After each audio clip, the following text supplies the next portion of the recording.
la prochaine équipe se mette en place. La prochaine équipe est composée de l'IGE à quoi, si je ne me trompe, et de l'inspecteur Nebona, pardon. C'est ça? Merci, l'inspectrice Nebona, de l'enseignement secondaire général. Alors, vous avez la parole pour 20 minutes. Merci, mesdames, messieurs. C'est un honneur pour nous de vous présenter cette communication qui est orpheline de son expert national en la personne de l'inspecteur Audrey Azé Zorou. Parce que lui-même orphelin. Parce que lui-même orphelin. Voilà. Merci. Notre communication est pratiquement la sœur jumelle de celle qui vient d'être présentée, puisque les activités ont été menées dans les mêmes contextes et aux mêmes dates et au même lieu et pratiquement avec les mêmes experts internationaux. Donc, notre présentation, la thématique pour le secondaire est intitulée renforcement des capacités des enseignants-enseignantes en didactique des sciences et technologies au collège en contexte APC. Quelles sont les activités retenues pour la thématique? Eh bien, les activités portent sur l'état des lieux de l'enseignement des sciences et technologies au Togo, l'analyse didactique des programmes des SVT et de PCT du collège, le renforcement des capacités des formateurs, des enseignants en didactique des sciences.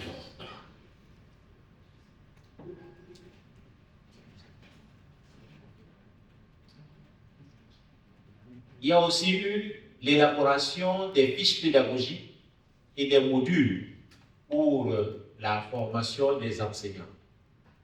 Et enfin, la formation des enseignants-enseignantes en didactique et en technologie. Il faut dire que RAU a élaboré un référentiel après analyse des programmes, donc élaborer des modules de formation, élaborer des fiches pédagogiques, et c'est les fiches pédagogiques qui ont été expérimentées sur le terrain, et c'est cette expérimentation que nous allons présenter. Quel objectif était visé?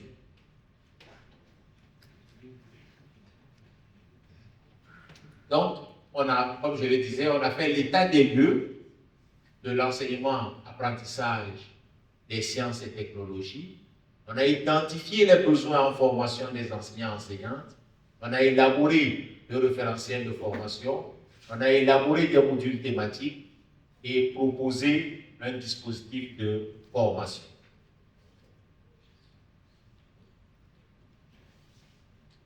La formation des formateurs en didactique des sciences et technologies s'est focalisée donc essentiellement sur l'analyse didactique des programmes. On a pris les programmes, on a vu les différentes transpositions qui ont été faites, donc identifiées comme au primaire les domaines, les différents domaines. C'est à la suite de ça que dans un atelier, les référentiels, ou bien le référentiel de formation a été élaboré Et par co-construction, des fiches ont été aussi élaborées, tant en SVT qu'en PCT.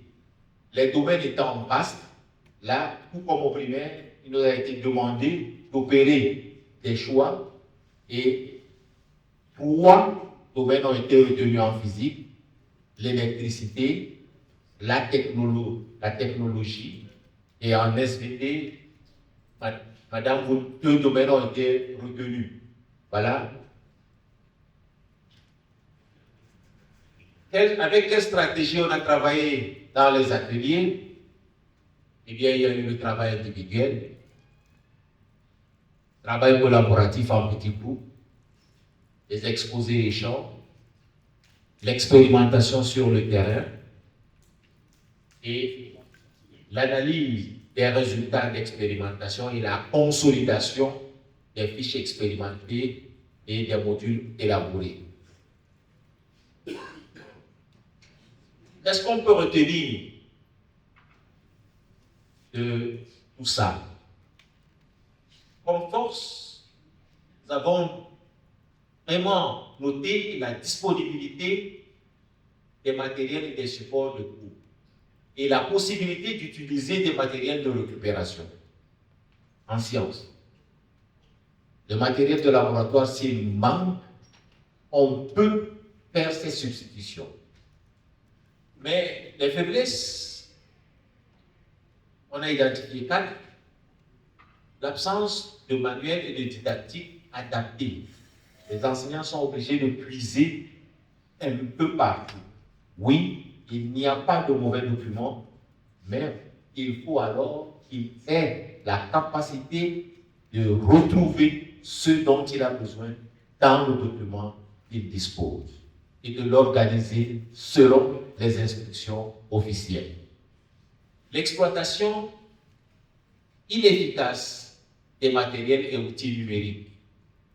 Il y a du travail qui se fait dans ce domaine, mais avant ce travail, nous avons déjà identifié qu'il y a des ressources numériques disponibles, mais que les enseignants soit ne savent pas, soit n'ont pas la compétence d'aller les chercher, de les adapter, de les exploiter. Le faible niveau de formation initiale des enseignants et l'insuffisance du matériel didactique de laboratoire. Des efforts sont faits, des périmètres pédagogiques sont créés, des points focaux, des établissements, centres sont créés, dotés de matériel, mais maintenant c'est l'utilisation de ce matériel qui pose problème. Au même instant, à la même date, 3, 4 établissements voudraient travailler avec le même matériel. Ça pose un peu de problème. Comme opportunité, nous avons en cours la finalisation et l'édition des manuels et la possibilité de scénarisation et l'implémentation sur la plateforme de la DRH des modules de formation retenus. Il y a un cadre institutionnel qui est en train de se créer. En ce qui concerne l'expérimentation, je vais donc donner le micro à l'inspectrice Nebona pour vous en parler. Je vous remercie. Merci à I.G. Afwa. C'est également pour moi un honneur de prendre la parole à l'occasion des Journées nationales de l'innovation pédagogique et de la recherche en éducation pour présenter la phase expérimentale du renforcement des capacités des enseignants en didactique des sciences et technologies au collège en contexte APC, phase à laquelle j'ai participé en qualité de formateur. 75 enseignants-enseignantes de différents profils académiques et professionnels ont été formés sur le plan national. Le processus s'est déroulé en 3 étapes. D'abord, l'appropriation des fiches pédagogiques élaborées lors de la formation des formateurs. Ensuite, l'animation de séances de cours par les enseignants sur la base des fiches pédagogiques élaborées. Et enfin, des échanges et consolidations des fiches pédagogiques élaborées. La durée de la mise en œuvre des fiches a été de 3 semaines dans toutes les régions éducatives. Les résultats de l'expérimentation et l'appréciation. L'appréciation a porté sur l'adaptation des enseignants à gérer les apprentissages des élèves en APC. 23% des enseignants formés ont présenté une très bonne maîtrise des contenus d'enseignement, 75% une bonne maîtrise, 2% une mauvaise maîtrise de ces contenus. 2% des enseignants ont présenté une très bonne maîtrise des techniques de gestion des apprentissages, 67% une bonne maîtrise, 31% une mauvaise maîtrise des techniques de gestion des apprentissages. 3% des enseignants ont présenté une très bonne maîtrise des techniques de gestion du travail individuel des élèves, 70% une bonne maîtrise, 25% une mauvaise maîtrise et 2% une très mauvaise maîtrise de ces techniques. Enfin, 11% des enseignants ont présenté une très bonne maîtrise des techniques de gestion du travail en groupe et en plénière, 60% une bonne maîtrise, 22% une mauvaise maîtrise et 7% une très mauvaise maîtrise de ces pratiques, de ces techniques. Les enseignants et les élèves étaient intéressés par les activités d'apprentissage et ont participé activement dans leur mise en œuvre. La majorité des enseignants s'adaptent bien à la gestion des apprentissages des élèves dans la mise en œuvre des fiches didactiques. Des difficultés ont été relevées, notamment l'insuffisance de matériel et outils didactiques pour mettre en activité tous les élèves. Le bilan de l'expérimentation. Les forces, il s'agit de la disponibilité des fiches pédagogiques et des supports de cours, la motivation des enseignants et des élèves, la disponibilité du matériel, des supports de cours et la possibilité d'utilisation du matériel de récupération pour les manipulations proposées. Des faiblesses ont été relevées, notamment les difficultés pour certains enseignants dans la réalisation des expériences, les coûts liés à l'acquisition du matériel, la présence d'enseignants de différents profils, les difficultés des enseignants à co-construire les résumés avec les élèves, la faible utilisation des matériels et outils numériques. Comme opportunité, nous avons la disponibilité du matériel pédagogique dans les périmètres pédagogiques, la planification des formations dans ces périmètres, les formations continues, la possibilité de scénarisation et l'implémentation sur la plateforme de la direction des ressources humaines, des modules de formation retenus, la mise à disposition des matériels en cours d'élaboration, la planification et la formation des enseignants en ligne sur la plateforme de la DRH. Des menaces subsistent, notamment le faible niveau de formation, l'insuffisance de matériel dans certains établissements scolaires, le faible accompagnement de proximité dans les établissements et les structures d'accueil insuffisantes et inadaptées. Sur la base des résultats obtenus après l'expérimentation, des recommandations ont été formulées. notamment la mise à disposition des enseignants des fiches pédagogiques, des modules et matériels didactiques, l'élaboration de fiches pédagogiques et modules de formation pour toutes les thématiques contenues dans le référentiel de formation, la formation de tous les formateurs et formatrices et des enseignants, enseignantes. Des points de vigilance sont à rappeler, notamment l'insuffisance de matériel et outils didactiques en sciences et technologies, l'absence de manuels et documents pédagogiques adaptés au nouveau programme, l'absence de manuels, bon, c'est déjà dit. Et pour les prochaines étapes, des recommandations ont été également formulées. L'élaboration des modules de formation pour toutes les thématiques inscrites dans les programmes de sciences et technologies et la formation continue des enseignants.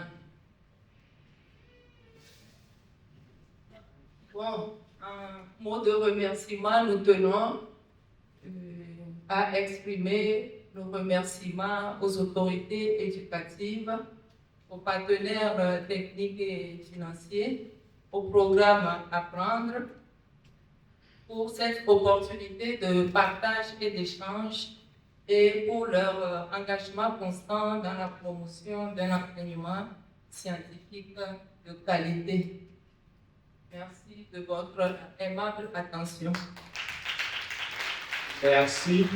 Avant de quitter la table, nous voulons que l'assistance retienne que les fiches ont rompu avec la fiche tableau que nous avions. C'est ça qui a amené l'appréciation des enseignants. N'étant plus, les moments didactiques ont été conservés. L'expert nous a proposé de libérer ces moments didactiques et non plus de les caler dans un tableau, et les situations d'apprentissage ont été vraiment enrichies. On est allé au-delà. La remarque, c'est que les enseignants, dans la majorité du temps, dans la plupart des cas, élaborent des situations exclusivement texte. Et les consignes sont difficiles à être implémentées dans les classes. Donc, avec son apport, nous avons élaboré des fiches, nous avons cassé le canevas tableau et on a logé les moments didactiques. Chaque moment didactique même a porté une situation d'apprentissage. Les enseignants ont beaucoup apprécié et les classes dans lesquelles ces fiches ont été expérimentées ont été des classes vraiment vivantes. D'autres collègues sont dans la salle. Au moment des questions, s'il y a des questions, ils pourront nous aider à répondre. Nous vous remercions. Merci beaucoup à l'équipe IGE, IESG, pour m'avoir permis d'économiser de l'énergie parce que je n'ai pas eu à utiliser mon panneau. Merci. Nous les accompagnons aussi.